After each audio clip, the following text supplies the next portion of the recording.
नवी मुंबई में चल रहे विकास कार्यों की प्रगति का जायजा लेने के लिए महाराष्ट्र के वन मंत्री एवं ऐरौली के विधायक गणेश नाइक आज ऐरौली से बेलापुर तक निरीक्षण दौरे पर निकले। इस दौरान उन्होंने शहर की कई महत्वपूर्ण परियोजनाओं का मौके पर जाकर निरीक्षण किया। दौरे की शुरुआत ऐरौली स्थित नाट्यगृह परियोजना के निरीक्षण से हुई, जहां उन्होंने निर्माण कार्यों की प्रगति की समीक्षा की। इसके बाद गणेश नाइक ने ऐरौली कटाई टनल रोड परियोजना का जायजा लिया और संबंधित अधिकारियों से जानकारी प्राप्त की। इसके बाद उन्होंने जूही नगर से खारघर को जोड़ने वाली निर्माणाधीन टनल परियोजना का निरीक्षण किया। उन्होंने कहा कि ये टनल भविष्य में नवी मुंबई की यातायात व्यवस्था को नई गति देगी और लोगों का सफर अधिक सुगम होगा।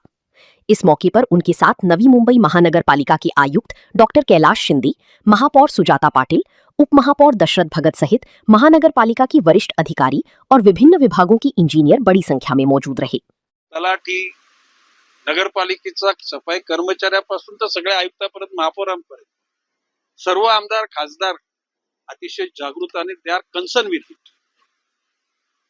त्या ठिकाणी आशिष देशमुख नावाचे विदर्भात एक आमदार आहेत, त्यांनी सांगितलं माझे आमदार फंडात 10% वन विभागाला वरते करा आणि सगळ्यांचाच रोष तसाच राहिला। आता एकूणच वन विभागाची वाटचाल हे जे पुस्तक येणार त्याच्यामध्ये कार्बन क्रेडिटच्या माध्यमातून काही हजार कोटी रुपये वन विभागाकडे येतील। वन विभागाच्या अनुषंगाने आम्ही बॉन्ड काढतो, तिथून पैसे येतील। प्रत्येक खात्यातून काही टक्के रक्कम वन विभागाला द्यावी अशा प्रकारची धोरणच आहे। आणि सर्वोच्च न्यायालय, केंद्रीय म्हणजे माननीय पंतप्रधान, माननीय मुख्यमंत्री या बाबतीमध्ये अतिशय सतर्क आहे। आणि माझं म्हणणं आहे की आता आपण सुरुवात केली तर येणाऱ्या 200-300 वर्षानंतर, पूर्वी आपण जे वर्णन जे पृथ्वीचं आपण ऐकलेलं आहे, सुजलाम सुफलाम मलयज शीतलाम सस्यश्यामलम मातरम वंदे मातरम, मातृभूमीला वंदन म्हणजे उद्याला रशियामधला माणूस तिला वंदन करेल, भारतातला करेल, पाकिस्तानमधला करेल, बांगलादेशमधला, नेपाळचा, मातृभूमी सगळ्यांचीच आहे। आणि या वसुंधरेचं जुनं पण आणणं, याच्यामध्ये भाव्या पिढ्यांचा एक सुरक्षितता त्या ठिकाणी आपण निर्माण करीत आहोत। आज उष्णतेनं युरोपमध्ये तर रस्ते मेल्ट झाले आणि जर का हे जर याची जर जाण आपण न घेता जर असे बेधुंद वागलो तर मनुष्य प्राणी कशाला कुठलाच प्राणी या पृथ्वीवर राहील की नाही शंका आहे।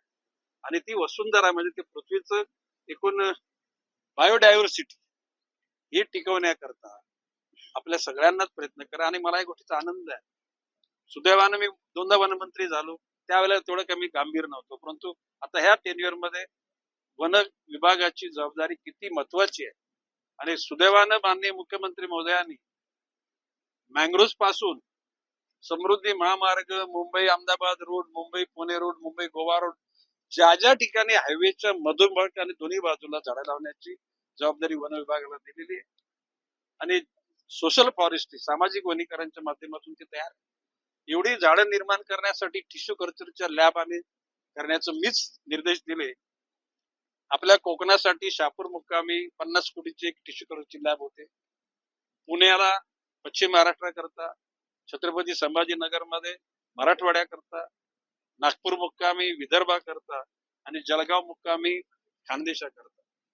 नुसती झाडं निर्माण करणं, त्याला हार्डनिंग म्हणजे त्याला जोपासना करणं, त्याची लागवड करणं, भविष्य काळामध्ये एखाद्या वनामध्ये किती झाड आहेत, कुठल्या प्रजातीची आहेत, त्याची उंची किती, त्याचा गर्द म्हणजे त्याची रुंदी किती, ही मोजमाप करणारे यंत्रणा निघालेले, ते आता लवकरच खरेदी करायला सांगितले।